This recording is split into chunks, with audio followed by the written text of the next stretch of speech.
আমি আশা করব যে অন্য রাজনৈতিক দলের লোকেরা বা যারা এই রাজ্যে শাসন ক্ষমতায় আছেন তারা সরাসরি এই ত্রাণ কার্যটাকে নির্বাচনী কার্যে ব্যবহার করবেন না। যা যা করার তাদের প্রশাসনকে দিয়ে তারা করবেন। আছে উনি যেতে পারেন, আমাদের কমার্শিয়াল ফ্লাইট যখন টাইম হবে, গভর্নরও গেছেন, আমরাও যাচ্ছি, অন্যরাও গেছেন।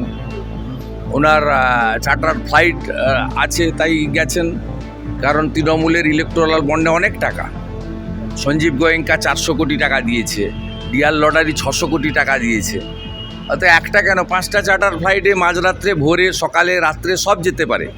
কিন্তু আমি তৃণমূলকে বলবো, মুখ্যমন্ত্রীকেও বলবো, মালের সময় যদি আপনার এই তৎপরতাটা দেখতাম ভালো লাগতো, তাহলে বুঝতাম আপনি রাজধর্ম করছেন, ভোট ধর্ম।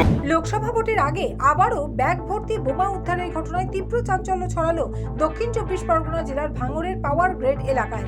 সূত্রের খবর, রবিবার দুপুর নাগাদ ভাঙড় 2 নম্বর ব্লকের পোলেরহাট থানার ঢিপঢিবে এলাকায় বিজয় বাবুর মোড়ে রাস্তার পাশে থাকা একটি পরিত্যক্ত ঘরের ভেতরে একটি সাদা ব্যাগ দেখতে পায় স্থানীয় বাসিন্দারা। এরপরেই কাছে গিয়ে তারা দেখেন ওই ব্যাগের ভেতরে বোমা রয়েছে। তারাই খবর দেয় পোলেরহাট থানায়। আর আদর্শ নির্বাচন বিধি লাগু থাকাকালীন বোমা পড়ে থাকার খবর পাওয়া মাত্রই দ্রুত ঘটনাস্থলে পৌঁছে ওই বোমাগুলি উদ্ধার করে নিয়ে যায় পোলেরহাট থানার পুলিশ।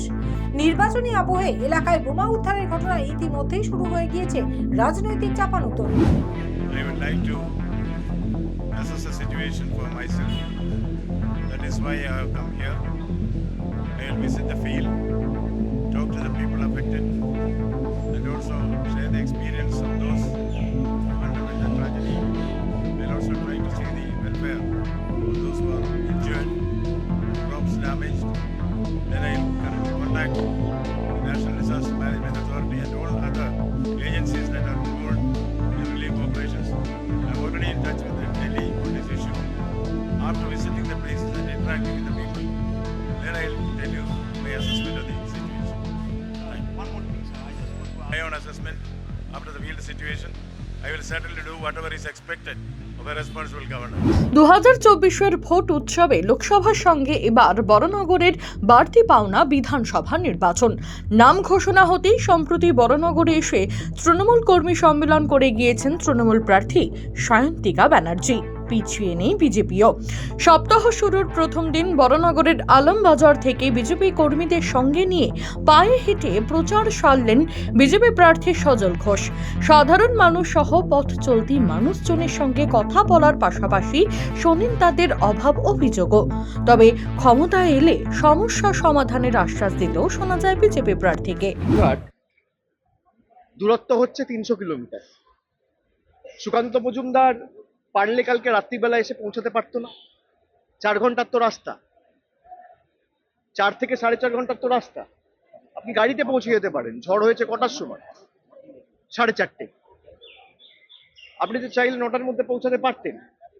আর সেখানে কলকাতার দূরত্ব, জলপাইগুড়ি থেকে কলকাতা কালীঘাট 620 কিলোমিটার। মমতা বন্দ্যোপাধ্যায় এসে পৌঁছেছে। আমরা এই কারণেই মানুষকে বলছি যে চোখে দেখুন, যারা গ্যারেন্টির কথা বলে কোনো বিজেপির নেতা এসে পৌঁছায়নি, তারা রাজনীতি করছে।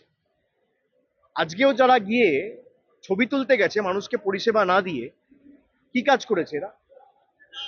একটা বিজেপির সাংসদের কোনো তৎপরতায় উদ্যোগে জলপাইগুড়িতে, আলিপুরদুয়ারে, কুচবিহারে একটা উন্নয়নমূলক কর্মসূচি গত 5 বছরে হয়েছে কেউ দেখাতে পারবে?